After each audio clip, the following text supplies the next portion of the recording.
Тоғызынчы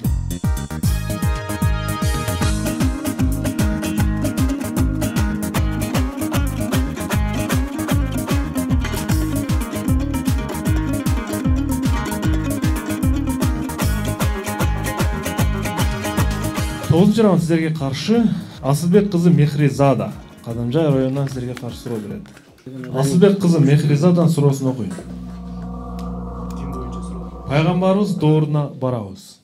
Пайгамбарыбыз саллаллаху алейхи вассаламдын убагында өзү баш болуп бир топ согуштарды жеңип чыккан, бир топ согуштарга өзү да катышкан. Белгилүү согуштардын бири Хандак деген бир согуш бар тарыхта. Ал Ангек согушу деп жазылып, бизче Ангек деп түшүнөбүз. Хандак бул баягы чуңкур казуу, окоп. Арабча Хандак деп коет. Ошол согуш учурунда Пайгамбар саллаллаху алейхи вассалам өтө стратег болгон. Өзүнүн сахабаларынын бири Хузайфа деген сахабаны тыңчылыкка жөнөтөт. Тыңчылык стратегиясы бүгүнкү күндө бардык согуштарда тыңчылык бар, жеңиш мырза туурабы? Хузайфа акырын мушриктер дин душмандары тарапка жөнөйт. Ангектен акырын жөрмөлүп барып, аралыктар өтө эле узак болгон эмес, аралашып кетет, мушриктер менен аралашып алат.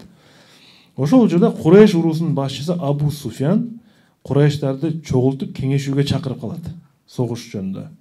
Хузайфа да алар менен чогулушта бирге отурду. Сөзүн жаңы эле баштаган Абу Суфян бир нерседен шектенгенсип, эки жагын каранып, анан ошол жердеги уруулаштарына мындай суроо менен кайрылды. Муну уккан Хузайфа дагы бир самга селее түштү дейт да. Урматтуу команда, Абу Суфян Курайштарга кандай суроо бериши мүмкүн? Ошол кезде. Кетти минута.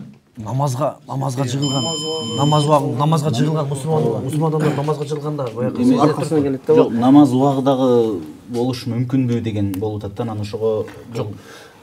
Намазга балким Курайштагылар мардоштокун ар түрдүү отурушу мүмкүн да. Бул балким сүннөттө пайгамбарыбыз саллаллаху алейхи тизеле отуруп дейсиңби?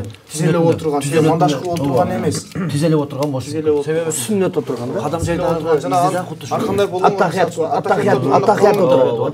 отурганда колуңду жааз, кийин саждага колуңду жуум дегенге окшойт. Ошондон ажырата билген.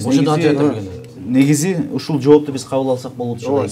Аттахиятта отурганда колду ачып коет го мындай. Пайгамбарыбыздын доорунда көпчүлүк баягы нелер Абу Суфияндар ушул исламдар адамдарды намаз окуган жүрүм турган байкай алганда кыска сөз менен аттахият отурган эле таң калган. Урматтуу алып баруучу биз жообуздар. Урматтуу алып баруучу Жеңишбек Айтиев. Жеңиш мырза, сиздин версияңыз. Мусулмандар жанакы аттахият отурат го. Ошондо кимиңер мусулмандар ошоп мындай отура, эми атын айта албаса керек олар аттахият отура аласыңар десе керек. Демек Абу Суфян араңарда кимдер мусулмандар ошо отурат деп суроо бериши мүмкүн деп атасыз, Кандай отурат деген суроо кетиши мүмкүн. Мусулмандар кандай отурат деп суроо берди. Түшүнүктүү. Жооп кабыл алынат.